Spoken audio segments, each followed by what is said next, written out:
Hola, ¿qué tal? Buenos días de nuevo. Seguimos entonces, después de una breve pausa para el café, con la cuestión ya más estricta, más explícita de la poética de Aristóteles, del análisis de la poética, de sus ideas centrales, de su aportación principal. La poética de Aristóteles que manejamos en la edición trilingüe, de nuevo, de Valentín García Yebra, que leemos simultáneamente en la medida en que podamos, pero esto ya es una tarea que hay que completar de forma eficiente, que leemos en castellano, en latín y en griego. Una cuestión, como os digo, importante. Para el griego tenéis buenos diccionarios, muchos están en línea ya. Para cuando uno va de viaje de bolsillo, pues el diccionario de toda la vida, el pequeñito, para el de box de toda la vida, escueto, y para ya cuando uno tiene más tiempo o está más reposado, un diccionario mejor. Yo utilizo este diccionario, el Belly de griego-francés, que compré hace años. No es el mejor, pero es muy completo porque además de las distintas acepciones de las palabras, facilita muchos pasajes donde estos términos aparecen y esto es para filosofía ayuda mucho. Bueno, la poética de Aristóteles tiene que ser encuadrada dentro de la obra de Aristóteles y la obra de Aristóteles tiene que ser encuadrada dentro de la producción bibliográfica griega. Como ya os dije, respecto a Platón, tenemos aquí un problema, como tenemos con tantas cosas, porque los textos de Aristóteles no se conservan ni en su totalidad ni en su orden, y porque además los textos de Aristóteles no son todos del mismo estilo, no pertenecen todos al mismo género. Aristóteles, como también Platón y otros en Grecia, tenían dos tipos de obra. Una obra que se sacaba hacia afuera, y recordad que en aquellos tiempos no había imprenta, por lo tanto las obras que se sacaban hacia afuera se copiaban y por lo tanto en las copias ya se introducían variantes, las copias estas luego se leían en público, la lectura privada es muy tardía, o se leían en pequeños grupos. Estas obras que se publicaban eran obras muertas para estos autores y además, como sabemos por la evolución de las técnicas de expresión, la escritura como algo que se valora como medio de decir el pensamiento es una cosa que solo muy poco a poco va ganando importancia. Cuando leemos los diálogos platónicos vemos que el Sócrates, que es Platón, desconfía de la escritura porque es partidario de la tradición oral. La escritura pone una publicidad donde tendría que estar aristocráticamente una transmisión más cercana, más discipular. Por lo tanto, las obras publicadas son obras menores, son obras acabadas, son obras muertas que además luego siguen destinos a partir de las copias diversos. Había otro tipo de obras que son las obras que se llaman acusmáticas, las obras esotéricas con S, exotéricas con X son las que se sacan fuera, esotéricas son las que se producían hacia adentro. La obra acusmática, una obra que estaba hecha para ser leída y escuchada en los pequeños círculos de alumnos, se corresponde más bien con una serie de apuntes que el profesor tomaba y se cree que en el liceo aristotélico también eran apuntes completados por los alumnos. Por lo tanto, no estamos seguros en la recepción de la poética, que es una obra acusmática, que es un conjunto de apuntes para uso interno dentro del liceo aristotélico, no estamos seguros de si todo lo que aparece fue escrito por Aristóteles y si fue escrito, como al ser apuntes, pues está escrito de forma fragmentaria, dando por supuestas muchas cosas, como un mero esquema. Es claro que hay añadidos, pero claro, no se puede saber cuáles son exactamente. Sabemos también que la poética de Aristóteles tenía probablemente una parte que no nos ha llegado, que es la parte referida a la comedia, porque él habla de que habla de la comedia, habla de la epopeya, habla de la tragedia, luego habla de la citarística y de la eulística como poéticas, pero obras ligadas tan a lo musical que siempre se acompañaba con cantos, no parece que después siguieran un tratamiento específico dentro de su obra. Lo que sí parece que tendría que seguir un tratamiento específico, porque va ligado a la tragedia en su definición y en su desarrollo, es la comedia y no aparece. Hay gente que sostiene que no lo escribió y otra gente que sostiene que se perdió y no se recuperó. La poética de Aristóteles, en la medida en que circuló fuera de los círculos aristotélicos, fue una obra que tuvo una relativa influencia, pero que fue pronto olvidada. Esto es una cuestión muy importante cuando nosotros reconstruimos la historia de la estética o la historia de cualquier parte de la filosofía. nosotros estamos acostumbrados desde Hegel, y también esto está un poco en Aristóteles, pero ya plenamente en Hegel, que es el inventor de la historia de la filosofía, estamos acostumbrados a estudiar la historia de la filosofía como un desarrollo de una serie de ideas que luchan entre sí, encarnadas o incorporadas en diversos autores. Pero históricamente la historia efectuada no es así. No hay un debate entre Platón con sus tesis y Aristóteles con sus tesis en sus discípulos. No hay una transmisión de las ideas de Aristóteles que pasan directamente a los aristotélicos grandes y luego se transmiten hasta ahora. Lo que hay es un tejido microhistórico de enseñanzas y aprendizajes, de fragmentos citados de memoria, de fragmentos recordados, de fragmentos medio escritos, que es lo que constituye el tejido vivo del hacer filosófico, y por eso tiene que ser estudiado desde la sociología del conocimiento y no solo desde la historia de las ideas. No es entonces el paso de Platón a Aristóteles y de Aristóteles a no sé quién, aunque Platón fue maestro de Aristóteles allí en la academia y estas cosas, sino es más bien el debate entre los distintos escoliastas el que va dando el fruto en la enseñanza y por lo tanto el que va haciendo perdurar las ideas así incorporadas. Sea lo que fuere, la obra aristotélica, la poética, fue pronto olvidada. Sin embargo, influyó en los tratados romanos, en las poéticas romanas, a través de los escoliastas, habiéndose perdido la noción de la obra original, de los distintos manuscritos que copiaron de distintas maneras la obra o los apuntes originales. Esta obra, como tantas otras, como pasó con Platón también, fue recuperada y difundida en Europa a partir del año 1508, a partir del Renacimiento. El Renacimiento supone, entre otras cosas, o se basa en el humanismo, que es la recomposición de textos perdidos con métodos filológicos o de textos establecidos con métodos filológicos como la Biblia. El humanismo, que es la base del Renacimiento, presupone o supone la recuperación también de textos fundamentalmente de Platón y fundamentalmente de Aristóteles, en lo nuestro, textos de medicina, de botánica, de matemáticas, de tantas cosas.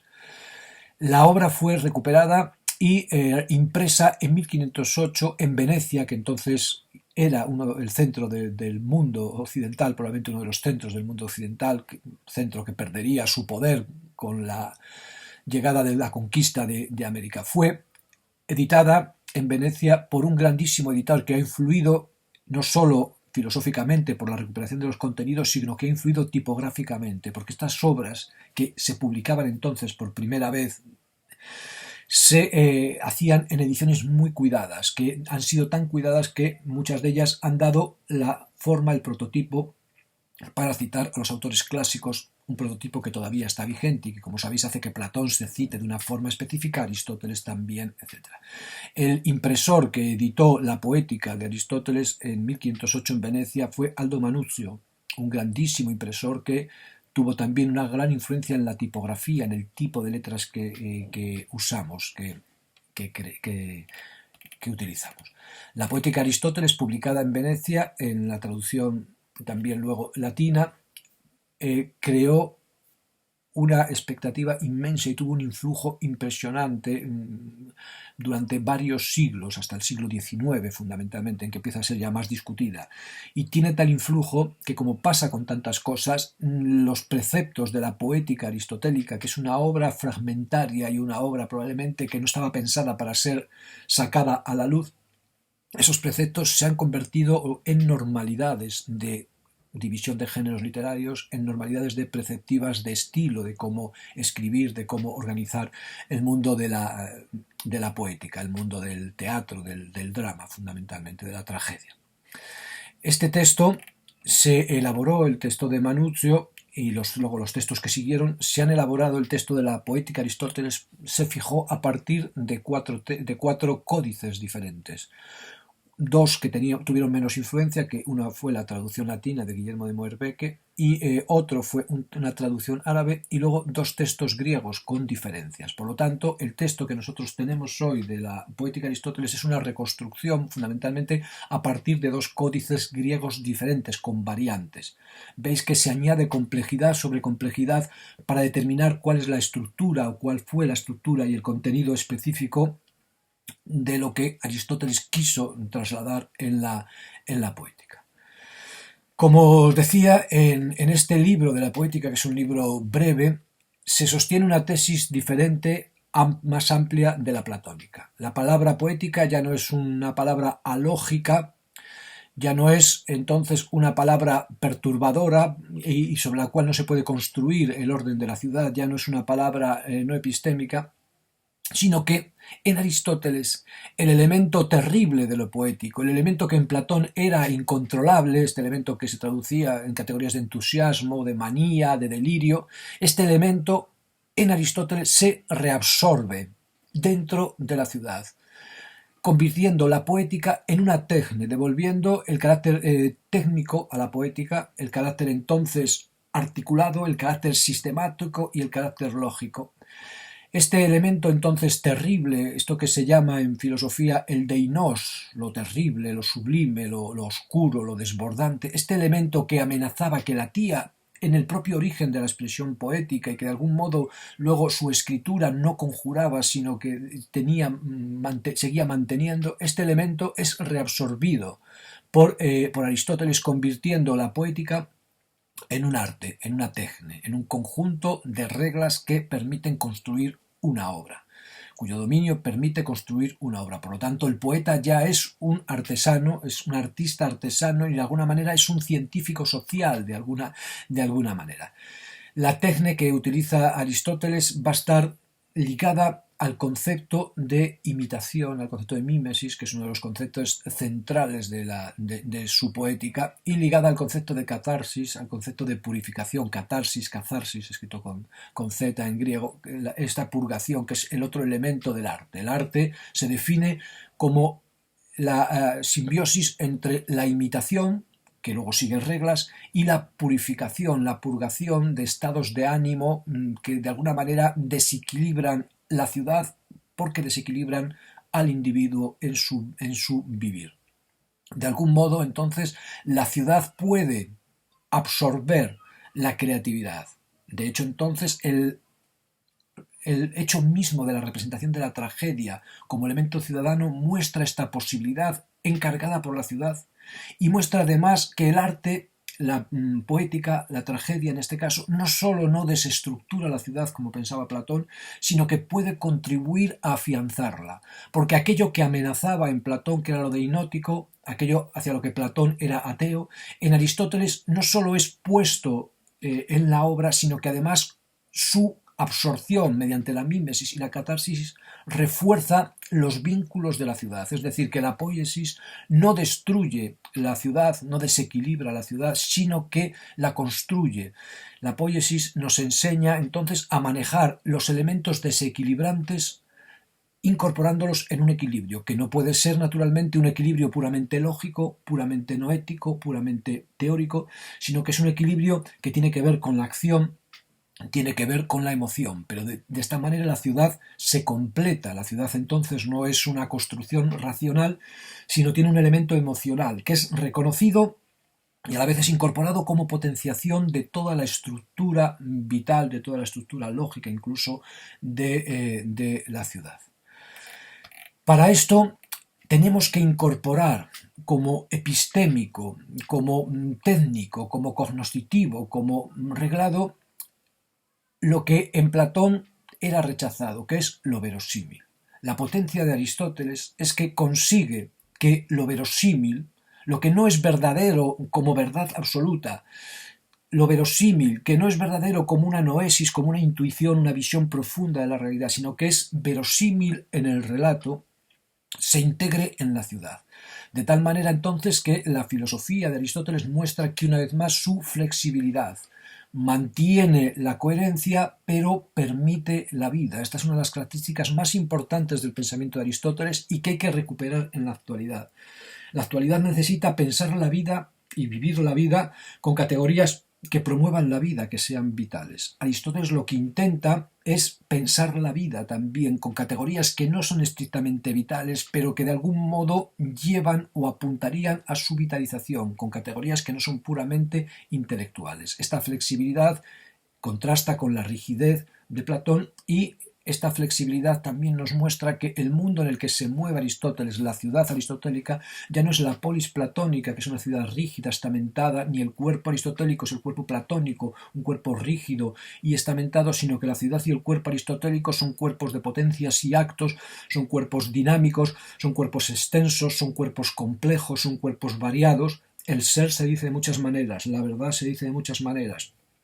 Todo se dice de muchas maneras, pero se dice en estas muchas maneras no difuminándose, sino estructurándose también. Lo que pasa es que la estructura es vital, no es una estructura rígida. Este elemento es muy potente. Entonces, Aristóteles introduce en el campo de lo epistémico la narración verosímil, que es en lo que consiste, entre otras muchas cosas, la tragedia y también la comedia. Son mitos. Mitos significa relato, significa narración verosímil. En Platón, que tiene que ver entonces con algo que, no siendo absoluta verdad, de algún modo configura una realidad aceptable. Mitos verosímil. En Platón hay una oposición radical, se ve en el Timeo, por ejemplo, explícitamente, entre el mitos, entre el relato y la aletheia, la verdad. Aquí no es así. Aunque el mitos no sea verdadero, aunque el relato, la fabulación, la narración no sea verdadera, de algún modo no se opone a la verdad, sino que se compone verosímilmente con la verdad, de tal modo que la verosimilitud es una forma de verdad, o puede ser vista como una forma de verdad, no la forma más perfecta, no la forma más elevada, que siempre seguirá siendo la verdad teórica, la verdad contemplativa, pero no como una forma excluida como no verdad de la constitución del conocimiento, de la constitución de la realidad, de la constitución del cuerpo, de la constitución de la ciudad. Por lo tanto, entonces, avanzamos este paso.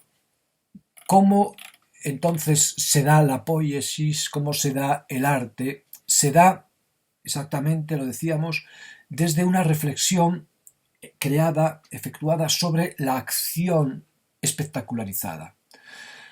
El territorio del arte no es el territorio de la teoría, no es el territorio primario de la contemplación, es el territorio de la acción. Pero que el arte pueda ser incorporado a la ciudad significa entonces que la acción humana, la praxis, es parte también de la constitución profunda de lo humano. El arte lo que nos posibilita entonces, la poesía, la poiesis, el drama, incluso la comedia, lo que nos posibilita entonces es pensar o habitar al hombre como acción, al hombre como emoción, e incorporar esto como elemento epistémico, como elemento que tiene que ser tenido en cuenta como un discurso que dice algo verdadero, aunque sea con esta verdad verosímil, sobre el estado de las cosas, y sobre todo nos permite su manejo político, nos permite construir una ciudad amplia. La acción entonces es espectacularizada, se convierte en espectáculo para poder ser contemplada, para poder proyectarse en ella y desde ahí recuperar lo proyectado y liberar esa proyección del horror, de la pena, de la compasión, mediante mecanismos que además nos satisfacen. De la misma manera que la teoría, el conocimiento nos procura la eudaimonía, la felicidad, el arte, la poesía, nos procura el disfrute, nos procura la fruición. Lo veremos una y otra vez. El arte entonces consiste para Aristóteles fundamentalmente en una espectacularización de la acción esforzada del humano en el límite de la felicidad y de la infelicidad, que procede imitando las estructuras de lo real, haciendo acciones verosímiles que imitan elementos de los estados de cosas reales y que además provocan el disfrute, la fruición. Y de tal manera entonces la imitación se compone con la noesis, con la intuición. La noesis sería la parte más elevada de la teoría, la imitación la parte de la acción artística, y la fruición se compone también con la eudaimonía, con la plenitud de la posesión teórica de la verdad.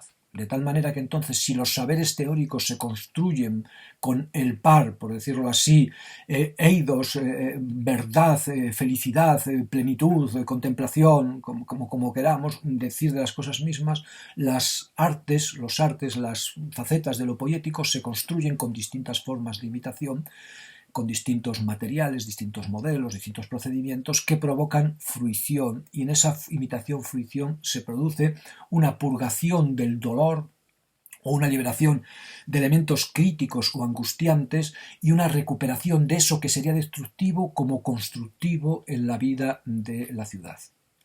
Los términos imitación y fruición serán capitales también en el siglo XIX, cuando surja en un universo que se va acelerando la pregunta sobre qué cosas son arte, qué artes hay, cómo clasificar las artes. Hay grandísimos intentos teóricos a partir del siglo XVI, XVII, XVIII que cristalizan en el XIX, que definen las artes como un territorio unificado a partir de las nociones de imitación y de disfrute, sobre las que se encabalgarán las nociones de expertise, de discernimiento, de conocimiento que va ligado a ellas y que muestra cómo el arte tiene un elemento cognitivo que te permite diferenciar entre lo bueno y lo malo, entre lo feo y lo hermoso, y cómo tiene elementos constructivos, técnicos de carpintería, como son distintas formas de imitación. La música imita sonidos, la pintura imitará colores o formas, la danza imitará posturas, que están envueltos en el horizonte del disfrute. Por lo tanto, el disfrute es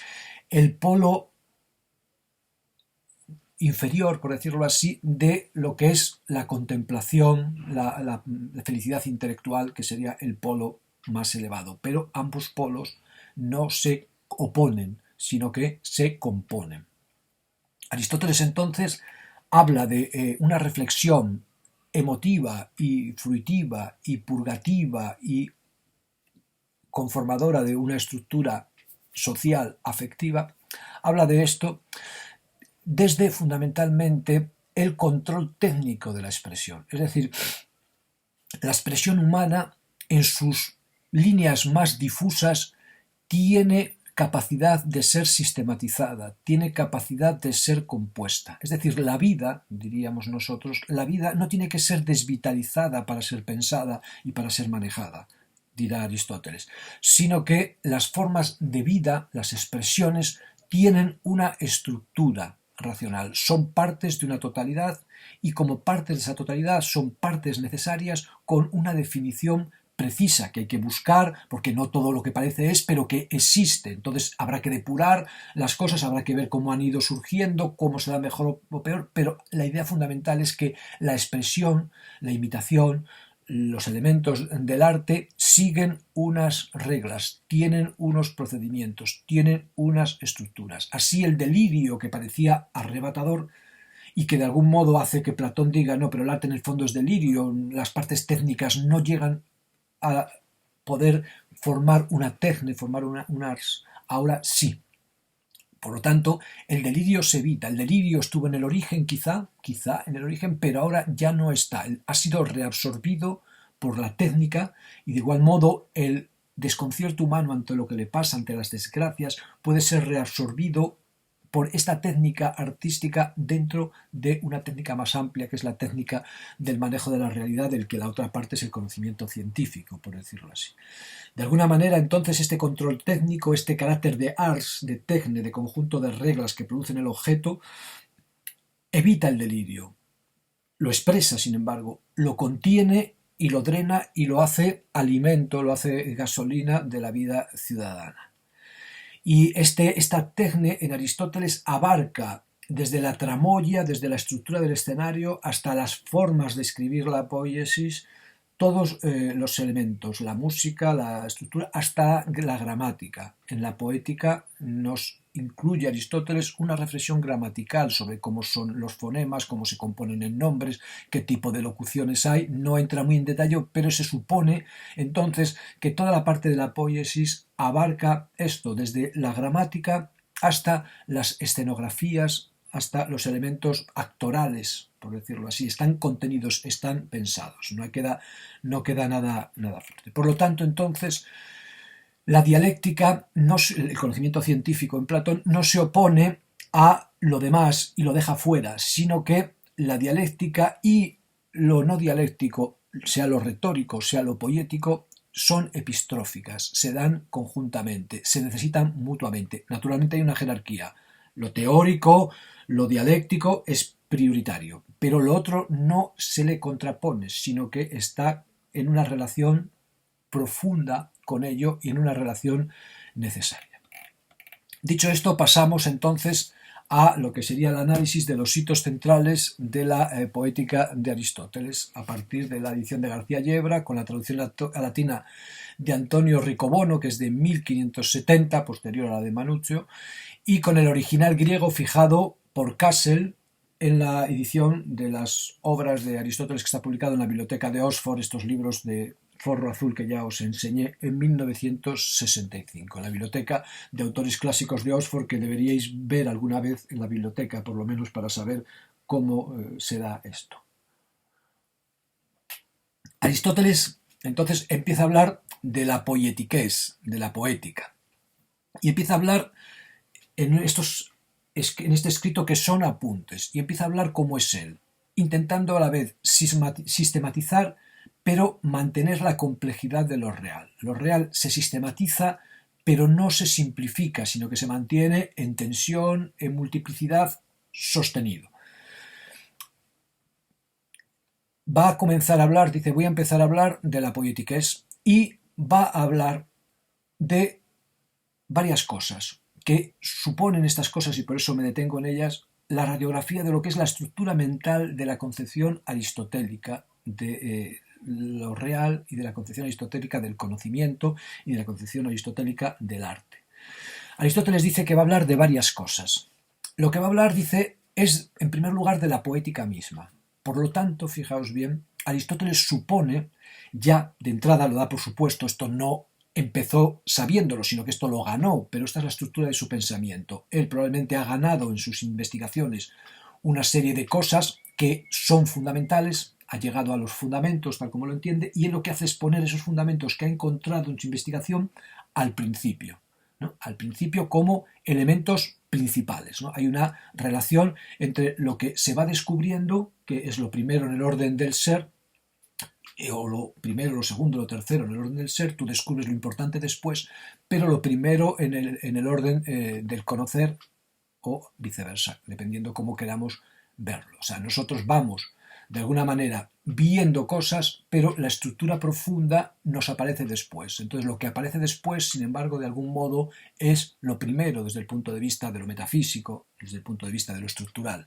desde el punto de vista del ser. Como dice, el ser es el punto de vista fundamental, el conocer es paulatino. Bueno, son cuestiones que son más importantes de lo que parece. Pues bien, lo que nos interesa. Aristóteles considera que el campo de la poética, que es un campo entonces diríamos de lo humano, de la expresión humana, tiene una mismidad, tiene una entidad, tiene una territorialidad. Esto ya es mucho, porque nosotros esto ahora nos parece evidente, pero es algo que ni es evidente ni luego ha podido ser efectuado con serenidad. Uno de los problemas más importantes de la estética contemporánea, que sería el equivalente a la poética de Aristóteles, es determinar cuál es la mismidad de la estética, si la estética tiene una entidad, si es un campo que tú puedes preguntar qué es y te dice es esto y esto y esto.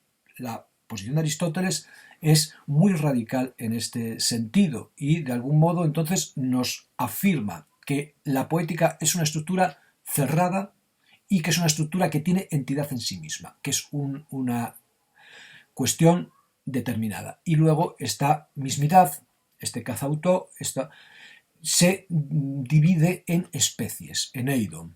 Es decir, las especies de la poética de algún modo están subsumidas en la unidad de lo poético. Esto es una cuestión, como os digo, muy importante en el siglo XIX y en el siglo XX, porque hoy no lo vemos tan claro, porque hoy no pensamos desde la idea de una sustancia, desde una entidad que tiene una serie de atributos, sino que más bien nosotros pensamos desde los atributos, desde las especies, y de algún modo intentamos componer lo que sería lo común, pero eso común ya no tiene un carácter de esencia que de alguna manera prima sobre sus determinaciones posteriores. Aristóteles sí sostiene esto y por lo tanto esta es una de las razones que le permite decir que la estética o la poética puede ser pensada y puede ser de alguna manera sistematizada y por lo tanto es un indicio de su racionalidad.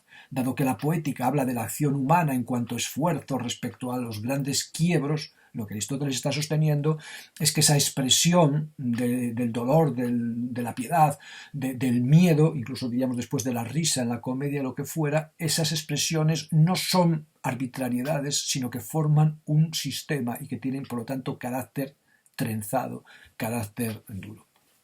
Hay entonces diversas especies que son partes entitativas, partes significativas, no partes acerosas, de una totalidad que las sostiene de alguna manera internamente. Luego lo que va a tratar es de determinar cada una de esas especies, de los géneros de lo poético, de las distintas artes, desde lo que es su característica principal. Y esta es otra afirmación aristotélica que nos parece evidente y no lo es. O sea, no solo las distintas formas componen una unidad, que es la mismidad, sino que además lo que caracteriza cada una de esas formas es una potencia, una dinamis, una fuerza propia. Por lo tanto, para distinguir las artes, para hacer un cuadro de qué es arte y qué no lo es, y cómo se unen y se componen las artes, habría que buscar la definición de la fuerza, la determinación de la fuerza, de la potencia, de la capacidad de cada arte. Por lo tanto, tenemos un habla de la poética misma en cuanto a territorio, de las partes exactas que la componen, o las partes importantes que la componen, definida cada parte desde una característica propia, desde una capacidad propia, desde una facultad propia, desde una fuerza propia. Todo eso es lo que significa dinamis, desde una potencia propia. De alguna manera, especies con dinamis propia de una misma poética tienen que ser vistas también, en cuarto lugar, desde la construcción de los relatos que las componen, desde la composición del synistemi, de las fábulas de los relatos, dos mythos, de los relatos, que las componen para ser bellas y buenas. Es decir, no solo hay distintas especies poéticas, cada una tiene su estructura, sino que esa estructura forma un sistema dentro del relato que las hace bellas, que las hace buenas. Kalos originalmente se traduce por bello, pero se traduce también por bueno, porque en el concepto griego de belleza lo que prima no es la belleza espectacular, sino lo que predomina es la bondad. El concepto de belleza en el mundo griego clásico está subordinado al concepto de bondad. Por lo tanto, cada dinamis propia de cada fábula, de cada relato, de cada mitos, tiene una composición, es decir, tiene una estructura. Syn significa un con, ¿no? Un conser, que tiene que estar dada de una determinada manera para que la fábula, el mito, el relato realice su dinamis y sea plena y por lo tanto sea parte del todo poético, que es una parte de la estructura del humano, fundamentalmente la acción esforzada.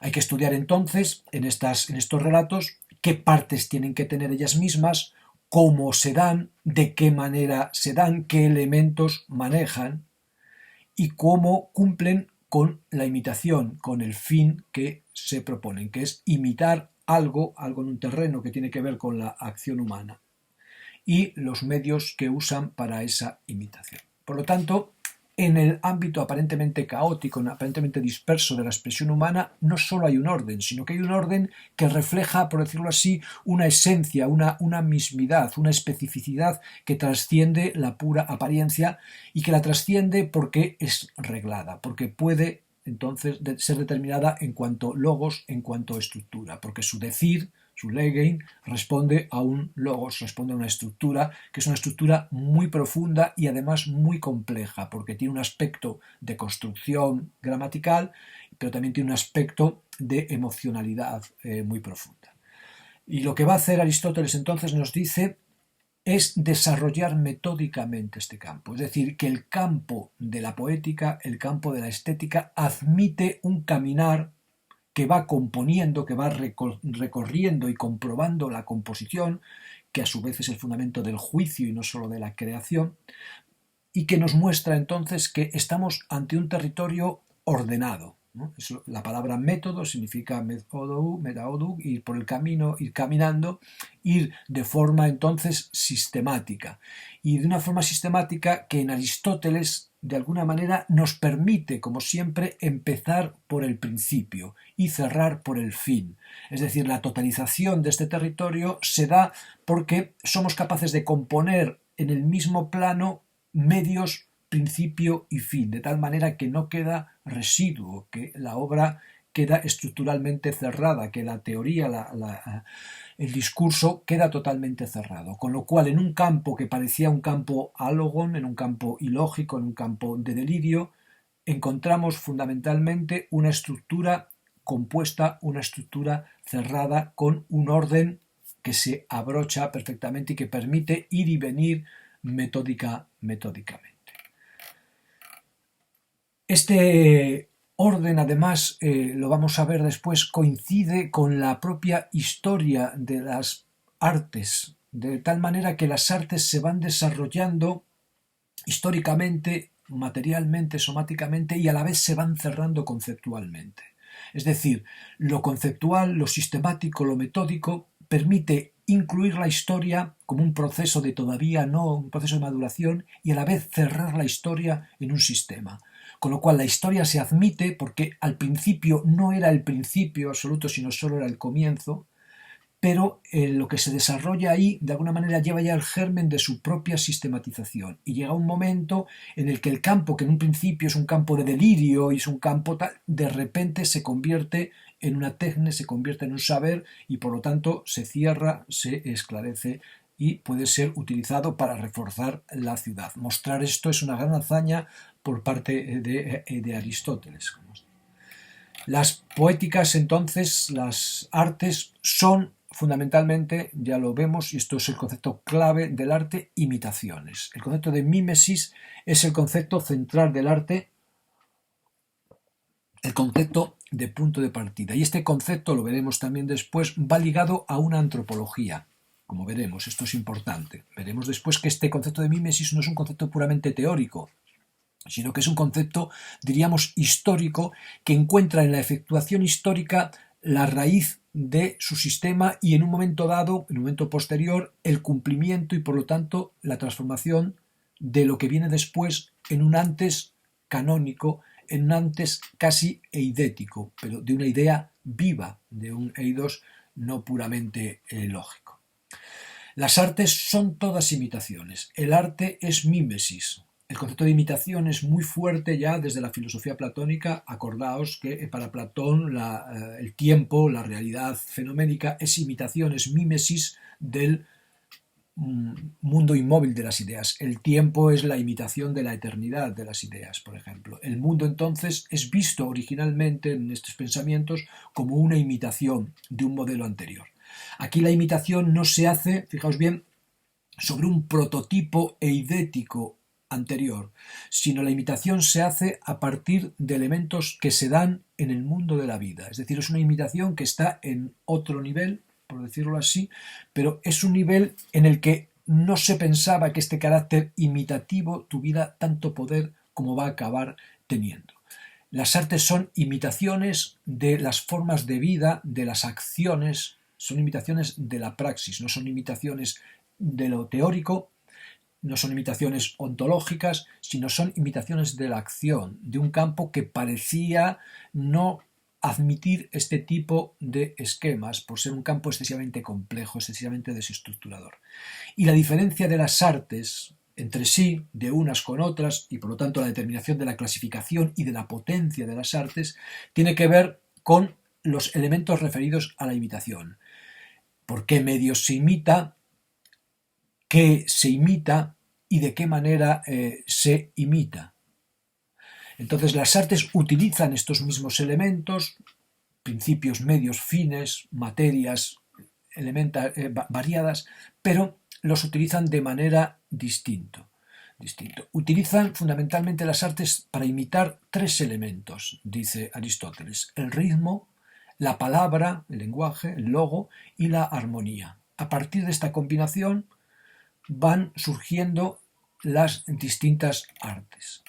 Por ejemplo, dice el arte de tocar la flauta, la aulética, aulos es flauta en griego, o la citarística, que serían formas de poiesis, formas de arte, sobre la que él no insiste mucho. La aulética y la citarística utilizan la armonía y el ritmo.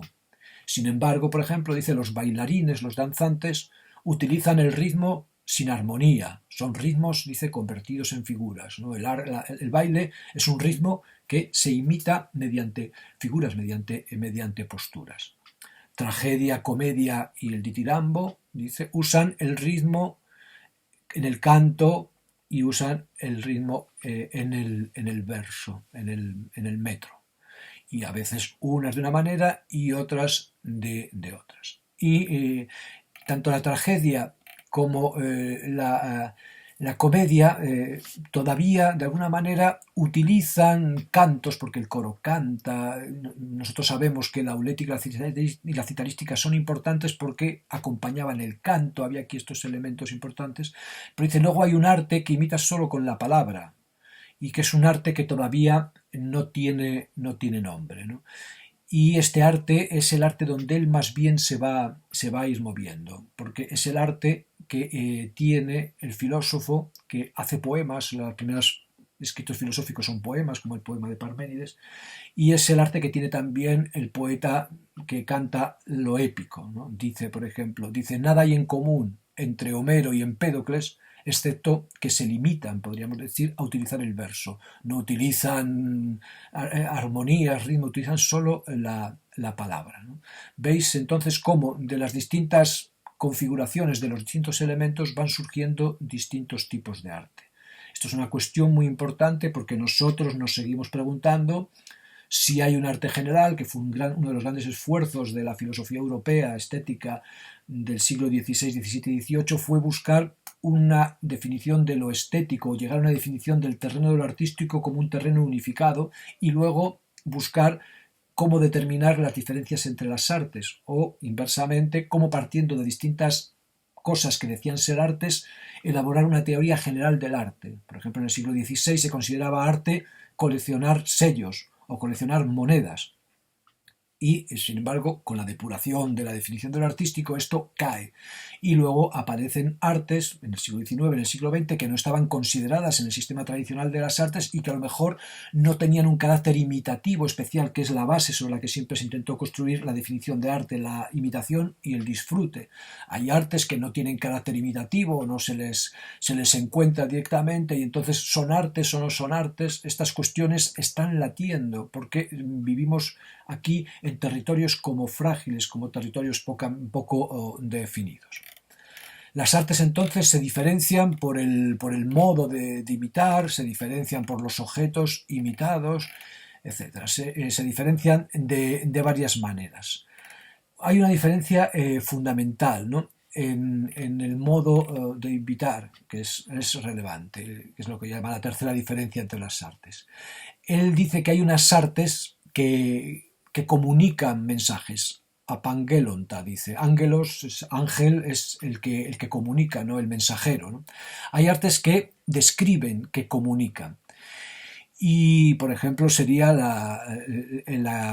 por ejemplo, la obra de Homero. Es una obra en la que hay un narrador, Homero, que es como una persona distinta de las que participan en los hechos y va contando lo que va sucediendo. Y dice que hay otras artes, y por eso él es donde quiere llegar, porque es para él el arte más relevante probablemente.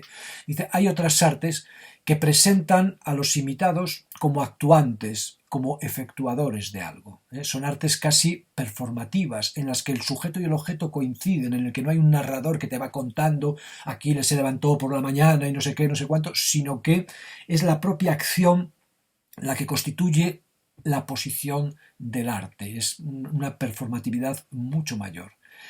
Para que el arte adquiera su plenitud, piensa Aristóteles, hay que apostar por la superioridad de esta forma dramática, presentativa del arte. Esto es fundamental. De alguna manera, entonces, la tragedia, luego habría que poner comedia, pero la tragedia absorbe todas las formas anteriores de arte, que son artes que de alguna manera tienen alguna limitación, para componer lo artístico por antonomasia, lo artístico con toda su potencia, el lugar donde la catarsis y la mímesis se efectúan en el cuerpo mismo del ciudadano dentro de la comunidad política. Tú puedes escuchar la cítara y te gusta, de hecho puede haber música en las obras de teatro, tú puedes ver bailar y te conmueve, tú puedes leer los textos de Ulises y de Aquiles, de Héctor, y te emocionan, pero la fuerza tremenda, la concentración, entonces la representación de la totalidad de la vida del pueblo en todos sus niveles prácticos y emocionales,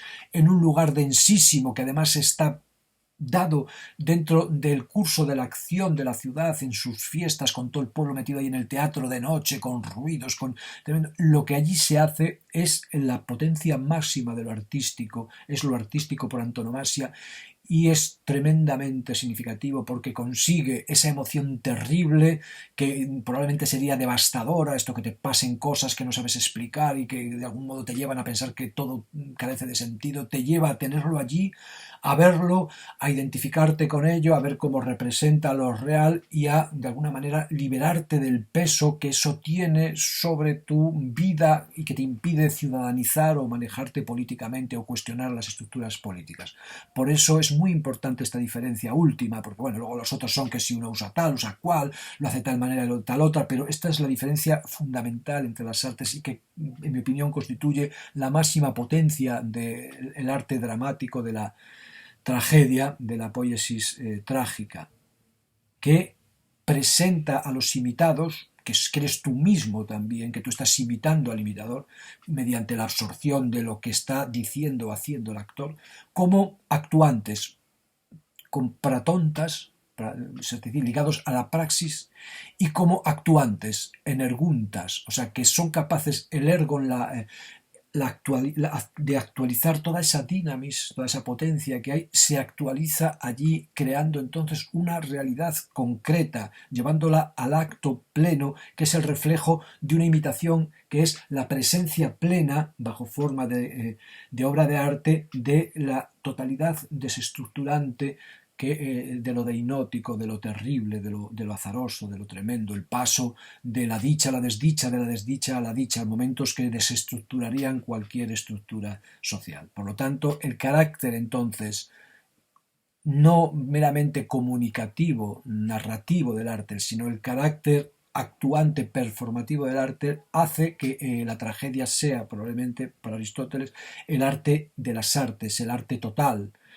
Nosotros cuando pensamos, por ejemplo, podéis pensar en Wagner, cuando Wagner habla del concepto de obra de arte total, va también en este mismo sentido. O sea, Wagner, por ejemplo, que era un hombre que se sentía alemán, él era bávaro, se sentía alemán, pero Alemania no existía como comunidad política porque estaba fragmentada entre distintos principados, estados y cosas por el estilo. Wagner utiliza la obra de arte para realizar una experiencia de totalidad que es emotiva, que es mítica, que es narrativa, donde recoge a partir de la música, la escenografía, el diálogo, lo que sea, todos los elementos y los pone en un escenario también tremendo para que de alguna manera se produzca allí una densidad de realización, ¿no? Wagner dice, no tengo patria porque mi patria todavía no existe, que es Alemania, mi patria es la obra y esa totalización de la obra, de emociones, de razones, de relatos, de composiciones de todo tipo, es la ciudad posible, es la ciudad de otra manera, ¿no?